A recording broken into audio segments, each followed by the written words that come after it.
Politics.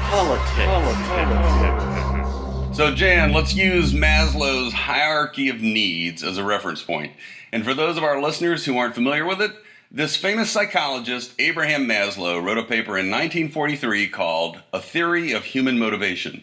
And in it, he used the terms physiological, safety, belongingness and love, esteem, self-actualization, and self-transcendence to describe a pattern that human motivations generally move through.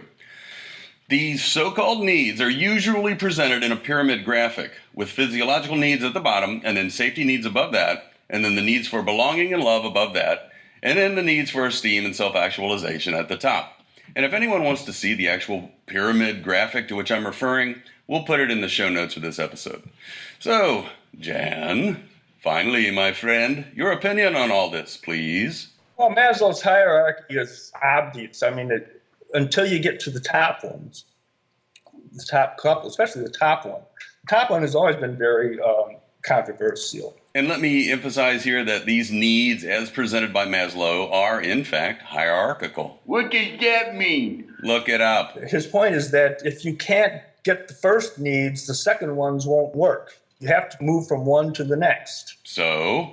The first need is obviously the things you need to stay alive. Physiological. That's the first need, and that includes your food and your shelter and all that. That's the first need. And once that's in place, then you go up another notch. Safety. Safety, that's the beginning of acting within an environment that's unpredictable. The first one has nothing to do really with environment. It just has to do with what you need to stay alive. The second one then is what you need to stay viable, you might say, now that you're alive, and that's not a problem, right? For instance, you need shelter.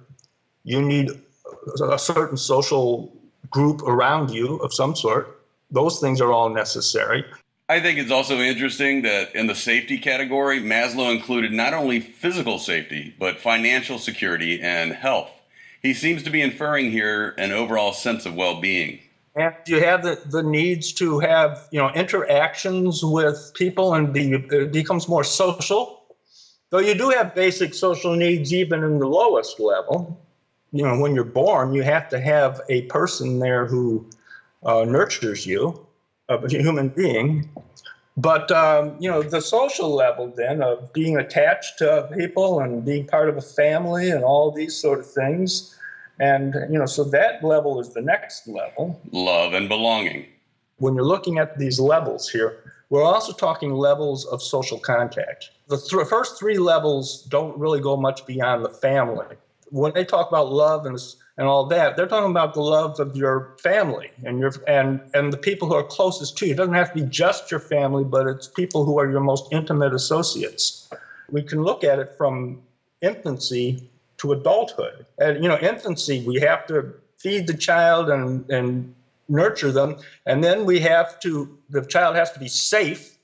And then the child has to be loved and all these things by the people around him or her. But then the next level you're talking more about adulthood. Esteem. Where you are as an adult and where you're much more independent and you don't have parents to answer to or any of that sort of thing. And so a lot of that's about our development over time. And you achieve these things while you're developing. Okay, awesome, Jan. That's where we're going to stop for now, because next week on Words Smatter, we're going to swim deeper into the esteem level of Maslow's hierarchy, because I think that's where all the fun happens in terms of how our egos affect the world around us and vice versa. So thank you, Jan, and until next week.